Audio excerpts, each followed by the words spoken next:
Coming up at News Live at 6, students and staff rally together for a day of action for higher education. And April snow showers from yesterday bring this apparently nice, warm, beautiful April weather. I'll have more on what to expect next week. And 2 mayoral candidates off the ticket for the upcoming election. I'll have who when News Live at 6 starts right now. This is Citrus TV News Live at 6, your campus news leader.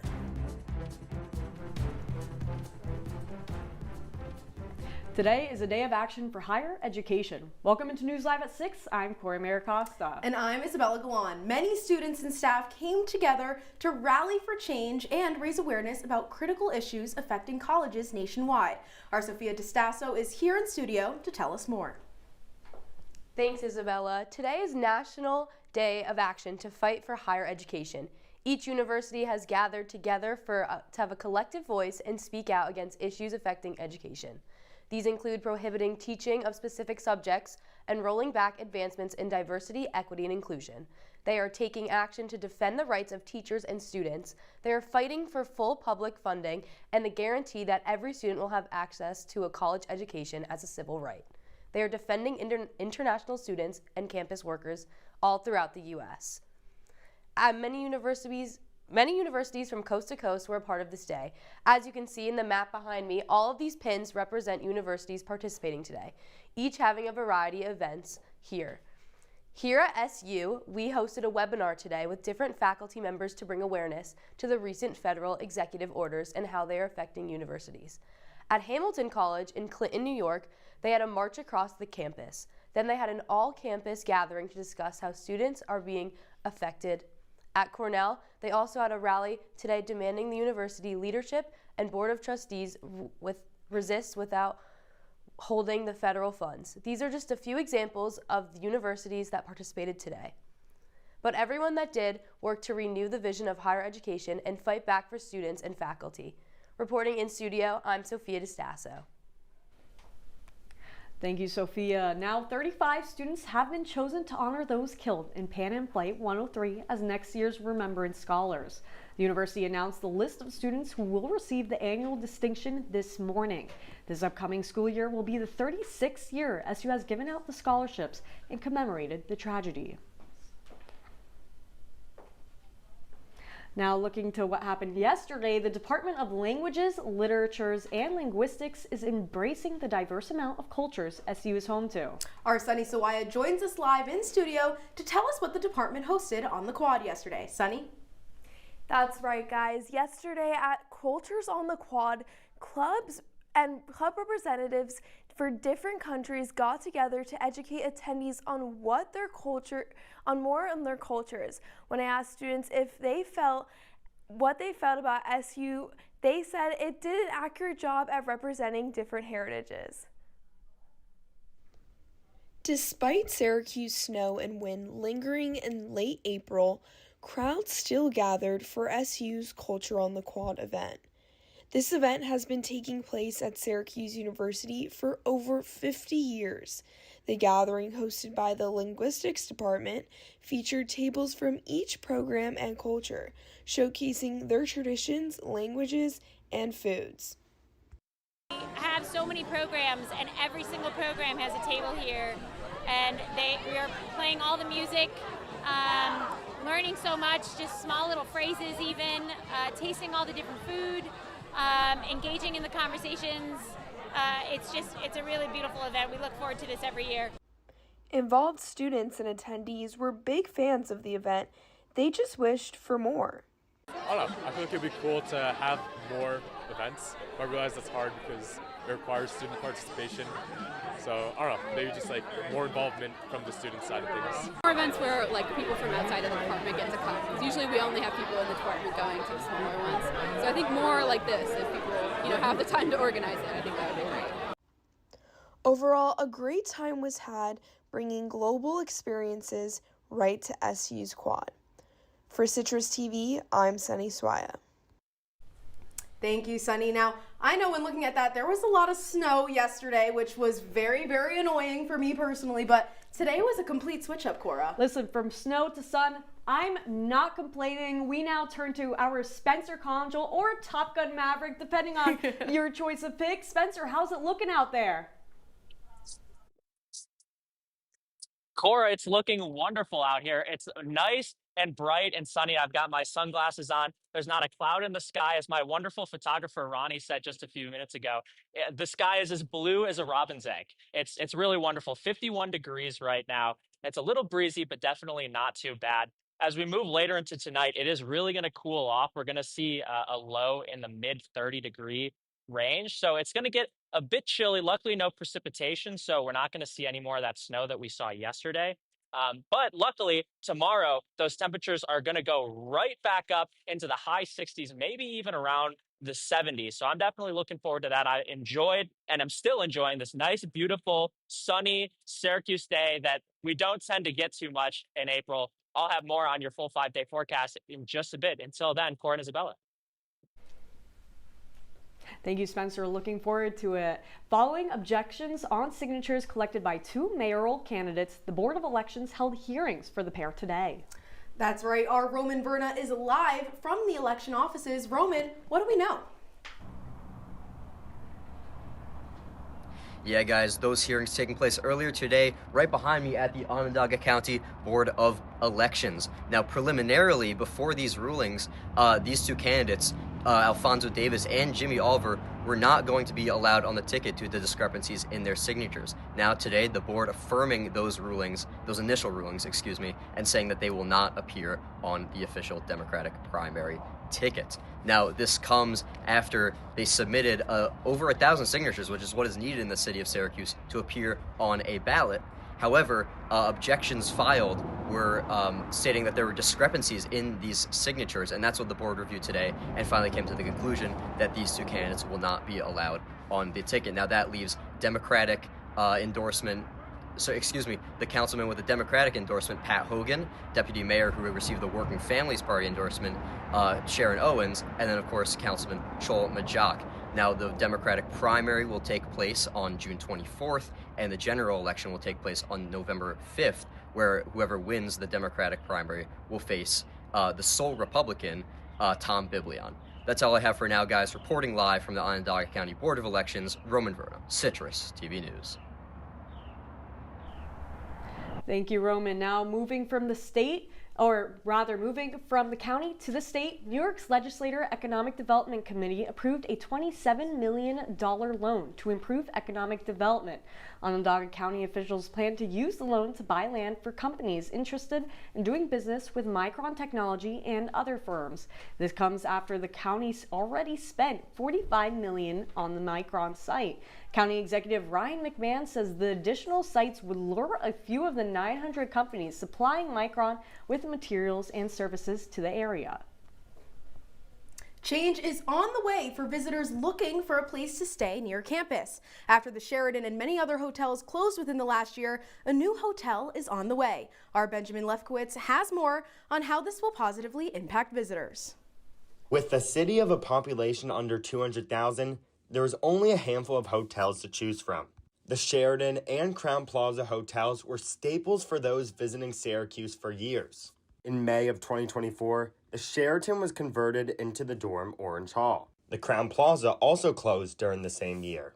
It has been hard for seniors in the class of 2025 to find hotels for commencement weekend, one of which was Dylan Stein. Booked hotels for them probably, I want to say, almost a year ago, and at that point, almost everything was already booked out. My parents are probably staying about an hour away from campus for graduation.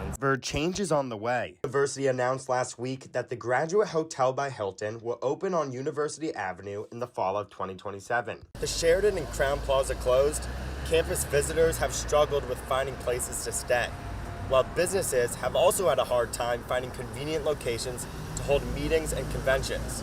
Greg Snell, a sales team leader at the tourism agency Visit Syracuse, sees a variety of benefits with the new Graduate Hotel. Obviously, for special events up at Syracuse University, you'll get another on-campus hotel, which has been since the Sheraton closed, been something that people have been looking for. Eric Ennis, Deputy Commissioner of Neighborhood and Business Development, also sees the positive impact that the hotel will have. Sometimes with planning conferences and conventions, they're looking out several years in advance. So announcing projects like this one, the ability to bring in more hotel rooms, really also help with strategic planning and recruitment of those kind of events. Citrus TV News, I'm Benjamin Lefkowitz. Thank you, Benjamin. The Trump administration is accusing New York Attorney General Letitia James of mortgage fraud. In a letter to the Justice Department, a Trump official says James, quote, appeared to have falsified records. The letter cites James's ownership of 2 properties, one in Norfolk, Virginia, and one in Brooklyn. When James bought the Norfolk home, she signed it to be her primary residence in order to get more favorable loan terms. The Environmental Facilities Corporation Board of Directors have approved $175 million towards improving water infrastructure across New York State. The money is a mix of federal and state grants.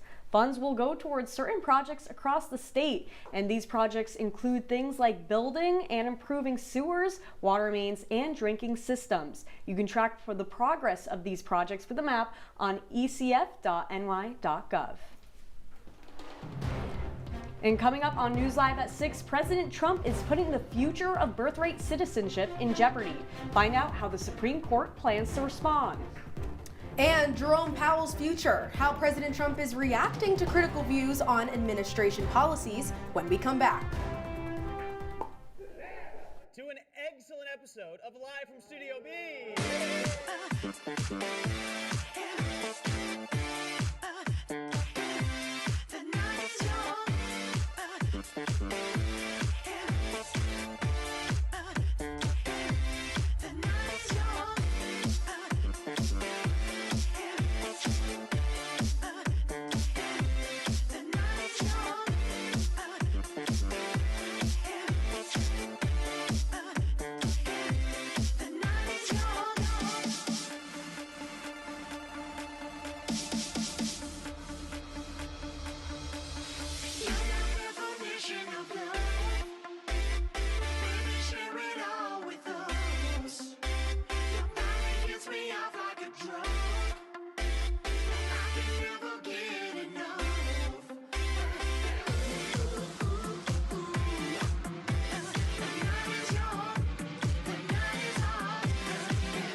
You're watching Citrus TV News, live at 6 with Cora Mayer-Costa, Isabella Galan, and Spencer Congel. And now, your campus news leader continues. Welcome back into News Live at 6. 2 are dead and 6 are injured following a shooting on Florida State University's campus. The shooter opened fire near the Student Union building around noon today. University police immediately responded to the scene. The suspected gunman is identified as 20-year-old Phoenix Eichner. Eichner is the son of the Leon County Sheriff's deputy. The gun used reportedly belonged to his mother. He is currently not speaking to law enforcement. Police say there is no further threat and there is no reason to believe there is another suspect. And 3 people are injured and the suspect is dead following a plane hijacking in Belize by an American citizen. Akanyela Sawa-Taylor held a small plane carrying 13 other passengers at knife point. Police were alerted of the hijacking shortly before takeoff. A passenger with a licensed firearm shot and killed Taylor, and he is the only reported death. Taylor demanded to be taken out of the country and for more fuel for the plane. A passenger was in contact with police and sent them updates. It is unclear how Taylor got on the plane in the first place. And today, the Food and Drug Administration announced it plans to end most routine food safety inspections, according to federal health officials. While the plans are not final, the direction may need congressional action to officially cut the inspections. There has already been plans to shift the agency's routine inspection efforts for years now, with a focus on higher priority and foreign foods. The FDA already outsources inspections with 43 states and Puerto Rico. And the Supreme Court agreed to hear arguments over President Trump's request to end birthright citizenship. The case will be heard on May 15th. This comes after Trump signed an executive order on his first day as president that is set to prevent birthright citizenship across 99% of the country. Trump has been requesting to limit lower court orders against his plans, making the Supreme Court's decision to hear the arguments historic. Trump has been very vocal about his complaints with lower court temporary orders and has been pushing against birthright citizenship throughout his campaign. And President Donald Trump is now calling for the Federal Reserve to lower their interest rates. In a Truth Social post, the president wrote, quote, "Too late should have lowered interest rates like the ECB long ago, but he should certainly lower them now. Powell's termination cannot come fast enough." This comes a day after Federal Reserve Chair Jerome Powell criticized the Trump administration's approach to tariffs. Powell's term as chair ends in May of next year. And Harvard University is at risk of losing its ability to enroll international students. Today, Department of Homeland Security Secretary Kristi Noem sent a letter to the university demanding records of student visa holders' illegal activities. If they do not release the records, the letter says Harvard will no longer be able to enroll foreign students. In a statement to CBS, a Harvard spokesperson said, quote, "The university will not surrender its independence." This comes after Harvard lost $2 billion in federal funding because they did not comply with requests from the Trump administration. And coming up on News Live at 6, I'll have your full 5-day forecast and a look at how much rain we can expect this April. Don't go anywhere. I see you mobbing over her. Let's go. Let's mob. Let's crawl. Let's crawl. Let's crawl. Hey, yo, we mobbing. Come on, girl. Let's crawl. Hey, yo, let's crawl. Hey, yo, let's crawl. Hey, let's crawl. Hey, yo, let's crawl. Rolling. Sound is speeding. Can you slow that down, please? This is 28-1. 28-1.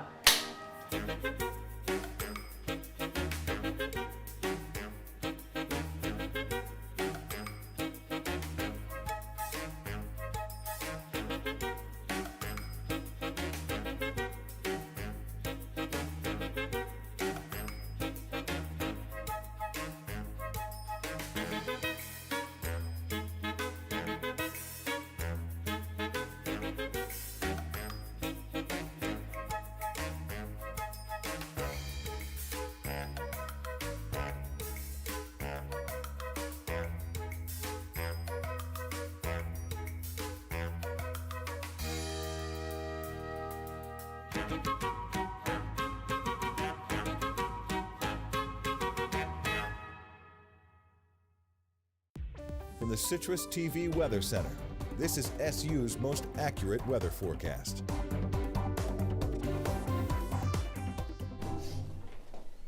Welcome back to News Live at 6. Now, that 5-day forecast is showing quite a bit of rain over the next few days. As you can see, tomorrow we've got kind of a small chance, and we're probably going to see that sun out. Monday, Tuesday, similar deal. We're likely going to see some sun, but there's a small chance of rain. Now, Saturday, we've got an 80% chance of rain and possibly some thunderstorms, so want to look out for that, though it will be quite nice and hot. So let's hope we have a little bit of time on Saturday with no rain or storms. And Sunday, looking like a pretty similar day to today, maybe a few more clouds. Now, there's a lot of rain on our forecast in the next few days. How much rain, you know, they say April showers bring May flowers. How much rain do we expect in the month of April? And, you know, that can vary quite a bit. Last year we had 17 days of rain. 2023, 13 days. The average since 2000 is 13. What we saw in 2023, we've seen as low as 9 in the past 25 years, but as many as 21. So we definitely can see quite a bit of rain in the month of April. We're likely going to see this rain continue. We can only cross our fingers and hope that we don't see that rain turn into snow anymore, especially as we get into May. But as we do get into May, those nice warm temperatures will continue to be more prevalent in our forecast, and hopefully that rain will be a little bit less prevalent. That's all I've got for weather for now. Thank you, Spencer. I'm looking forward to seeing those May flowers, hopefully. Yes. Fingers crossed. And speaking of, in celebration of Asian American and Pacific Islander Heritage Month, Syracuse University is offering more than lectures and performances. That's right, Cora. One event invites students to find calm through the art of flowers. Our Colleen Nakuda is here to tell us more. Hey, Colleen. Hey, thanks, Bella. Students and faculty gathered at Shine yesterday evening to participate in the Ikebana Wellness Workshop. Guided by Gia Mon, she showed students how to immerse themselves in a centuries-old tradition with stress-free artistry. In the heart of campus, silence becomes a canvas where flowers speak and stress takes a back seat.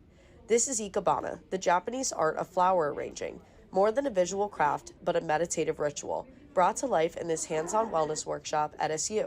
Guiding this experience is Gia Mon, an adjunct professor at Lemoyne College and a globally recognized Ikebana artist. So you learn through the experience, for example, focus, mindfulness. In psychological terms, it's like the flow. Later you will see they're so concentrated on that moment. The workshop is a part of SU's celebration of Asian American and Pacific Islander Heritage Month. Organized by the BIPOC Student Success Team, the series aims to honor culture through experience. Unless you join the clubs, but sometimes they can be a little niche, I think it's a very welcoming space for everyone and people who are not Asian American to sort of participate in Asian culture and, I don't know, find fun and appreciation. As the arrangements take shape, so does a sense of calm, a lasting gift from a quiet tradition. Reporting from Syracuse, Colleen Nakuda, CitrusTV News. We're here at Christian Brothers Academy just outside of the Syracuse University campus for a top 15 matchup between Syracuse and Boston College women's lacrosse. Coming up, we'll tell you everything that you need to know.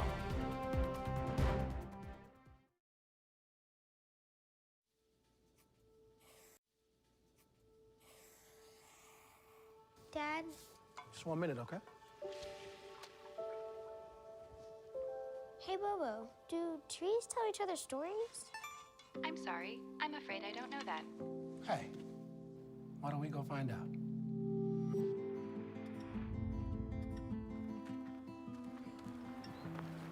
Listen. Do clouds take naps? I couldn't tell you.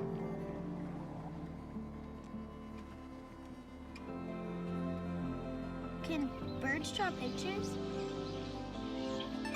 I don't have an answer for that. Dad, do stars visit their friends? Look!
And now, your Citrus TV Sports Report.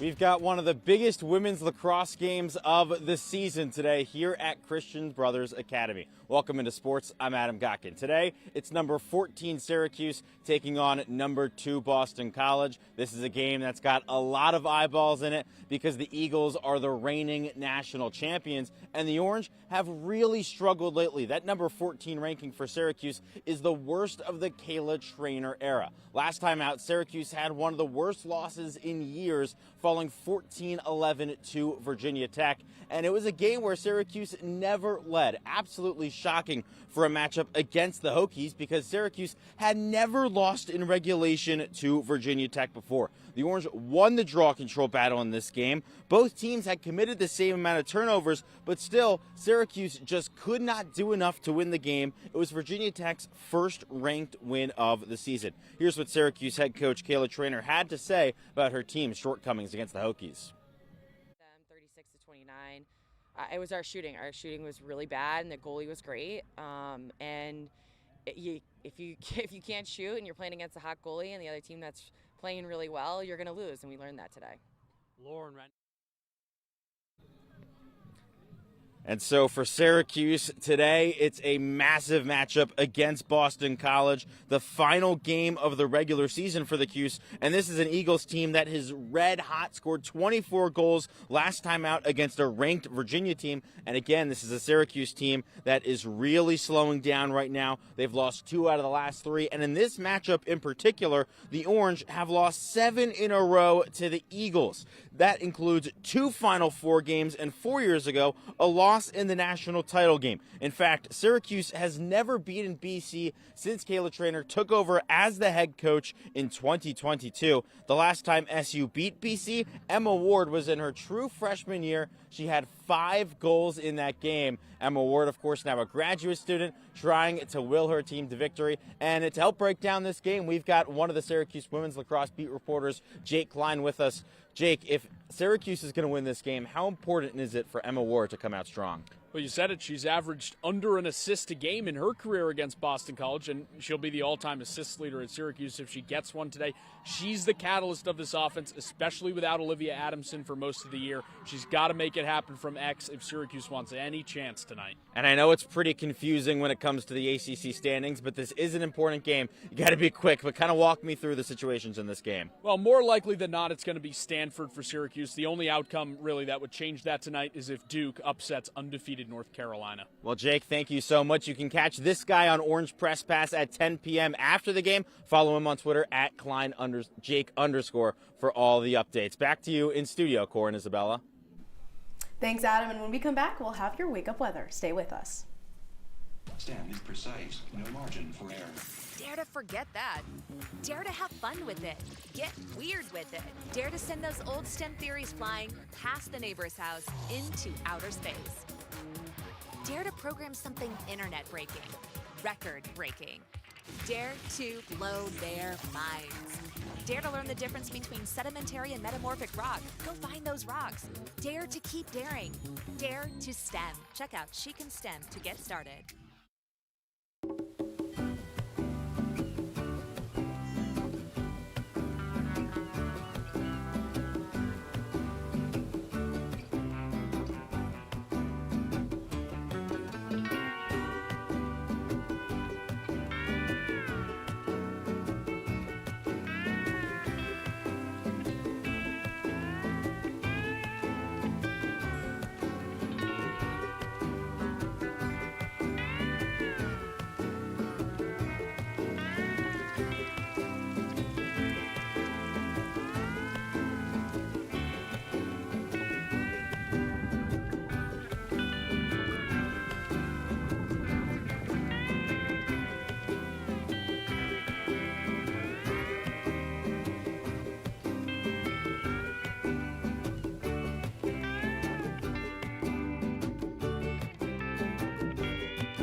When you wake up, it's going to be in the 40-degree range and get up to around 68 pretty quick. Now that's all I've got for weather. Cora and Isabella. Thank you, Spencer. That's Citrus TV News live at 6 for this Thursday night. Don't forget, you can follow us on X and Instagram at CitrusTV News. For the entire Citrus TV News team, I'm Isabella Galan. And I'm Cora Mayer-Costa. Have a great night, Syracuse, and an even better tomorrow.